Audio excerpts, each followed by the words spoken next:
एक गांव में दो किसान रहते थे। दोनों बहुत ही अच्छे दोस्त थे। एक का नाम रमेश और दूसरा का नाम सुरेश था। दोनों अपनी ज़िंदगी में बहुत खुश थे। दोनों की खेती भी अच्छी चल रही थी। एक दिन रमेश अपनी खेत की तरफ जाता है और अपनी खेत बंजर ज़मीन को देखकर दुखी हो जाता है और सोचता है अगर ज़मीन ऐसे ही बंजर रहे तो मैं खेती कैसे कर पाऊँगा। उसी समय सुरेश उसी रास्ते से गुजर रहा होता है। तभी वह रमेश को देखकर रुक जाता है और पूछता है, अरे रमेश भाई, तुम इतना उदास क्यों हो? क्या हुआ है? अरे भाई, क्या बताऊं, इस ज़मीन में चाहे जितना भी मेहनत कर लो, ये ज़मीन तो बंजर की बंजर ही रहेगी। मुझे तो समझ ही नहीं आ रहा मैं क्या करूं। तभी सुरेश बोलता है, अरे भाई, तुम दुखी क्यों हो रहे हो? मेरे पास एक तरकीब है। तुम्हारी खेत के जो बीचों बीच नीम का पेड़ है उसे काट दो, फिर देखना तुम्हारी बंजर ज़मीन फिर से उपजाऊ हो जाएगा। फिर रमेश सुरेश की बात सुनकर पेड़ को काटना शुरू कर देता है। दोनों पेड़ काट ही रहे होते हैं कि गलती से एक नाग कट जाता है। दोनों पेड़ काटने के बाद अपने अपने घर चले जाते हैं, लेकिन रमेश और सुरेश से जो नाग गलती से कट जाता है उसे नागिन देखकर काफ़ी रोने लगती है। नहीं नागराज, तुम मुझे छोड़कर नहीं जा सकते नागराज। मैं कसम खाती हूँ, जिस किसी ने भी तुम्हें मारा है मैं उसके परिवार को मारकर तुम्हारी मौत का बदला ज़रूर लूँगी। और उससे बदला लेने का सोचती है। उसके दूसरे दिन रमेश की पत्नी खेत में जाती है। उसी वक्त वही नागिन उसे डस लेती है।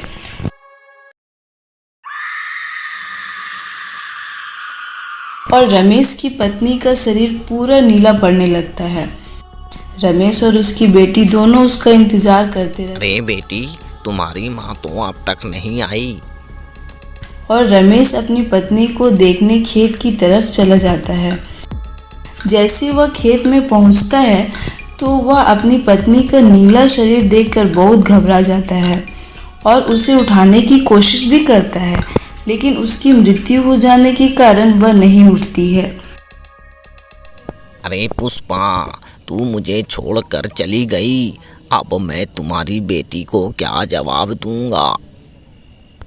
और वह रोते हुए अपनी पत्नी को घर लेकर आता है तो उसकी बेटी अपनी माँ को देखकर रोने लगती है और उठाती है, लेकिन उसकी माँ नहीं उठती है। माँ, उठ जा माँ, सारे लोग कहते हैं तू मर गई है माँ।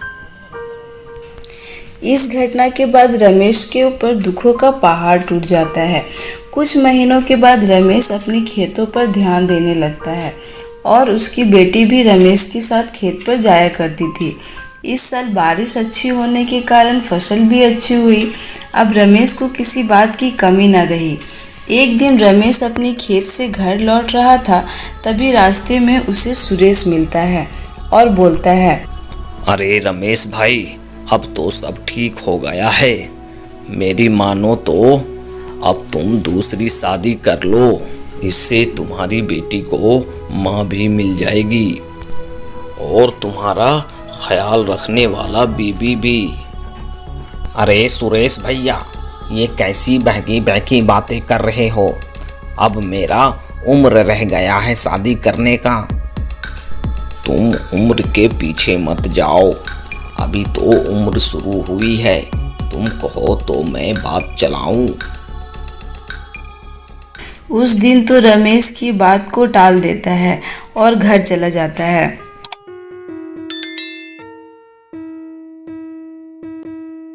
फिर रमेश सोचता है, एक तो खेत का काम और दूसरा उसकी बेटी की देखभाल मैं अकेले कैसे करूँगा। फिर एक दिन रमेश एक औरत से शादी करके घर ले आता है और वह औरत कोई और नहीं बल्कि वही नागिन थी जिसने औरत का रूप धारण करके रमेश को अपनी जाल में फंसा लेती है। रमेश अपनी बेटी को बुलाता है और बोलता है, देखो तो मैं किसे लेकर आया हूँ। उसकी बेटी खुश होते हुए दौड़ कर आती है और उस औरत को देखकर पूछती है, बापू ये कौन है बापू? बेटी ये तुम्हारी माँ है जो आज से तुम्हारे साथ रहेगी। इतना सुनते ही वह माँ कहते हुए उससे लिपट जाती है।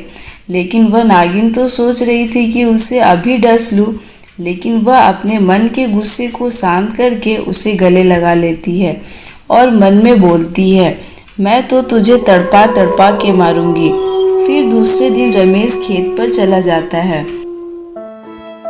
और वह नागिन उसकी बेटी पर तरह तरह के जुल्म करती है।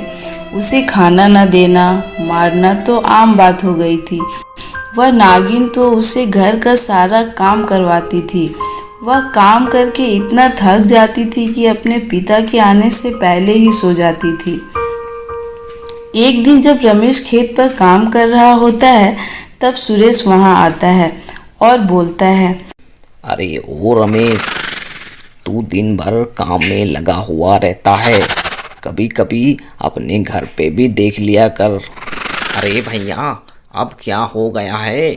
फिर सुरेश बोलता है, तुम्हारी पत्नी ने उस मासूम बच्ची पर कितने जुल्म करती है। अरे काम तो करवाती ही है सो अलग, मारती पीटती भी है। उस मासूम बच्ची का रोना सुनकर गांव वालों का भी दिल पसीज जाता है और तुम होके खेत में ही लगे रहते हो। यह सुनकर रमेश की आंखें खुली की खुली रह जाती है और वह इस बात का पता लगाने समय से पहले घर पहुंचता है और देखता है वह नागिन उसकी बेटी को मार रही होती है और बोलती है, अरे ओ महारानी, तुझसे एक जग काम भी नहीं हो पाता। यह देखकर रमेश गुस्से से आग बबूला हो जाता है और वह भागता हुआ जाता है और अपनी बेटी को बचाता है और नागिन से डंडा लेकर उसे बहुत मारता है। चुड़ैल कहीं के, मैं जिस बच्चे के लिए तुझे ब्याह कर लेकर के आया हूँ तू उसे ही मार रही है। अब तू निकल मेरे घर से, अब तेरा कोई काम नहीं। मार खाते हुए नागिन को और गुस्सा आ जाता है। इससे पहले कि वह अपना नागिन रूप धारण करती और उसे डसती, उसकी बेटी उस नागिन से आकर लिपट जाती है और अपने बापू से बोलती है, नहीं बापू, माँ को मत मारो और इसे घर से बाहर भी मत निकालो। मैं माँ के बिना नहीं रह पाऊंगी। अरे देख चुड़ैल देख, तू जिस पे जुर्म करती थी वही आज तुझे बचाने के लिए रहम की भीख मांग रही है।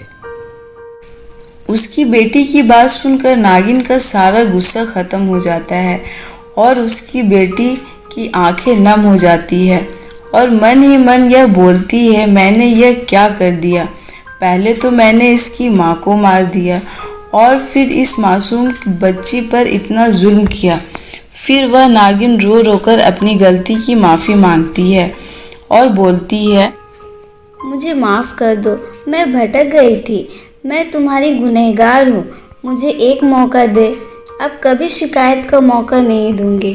नागिन की बातें सुनकर रमेश की आंखें भर जाती है और उस दिन से वह अपना नागिन रूप त्याग कर वह रमेश की बेटी को अपनी संतान के रूप में अपना लेता है।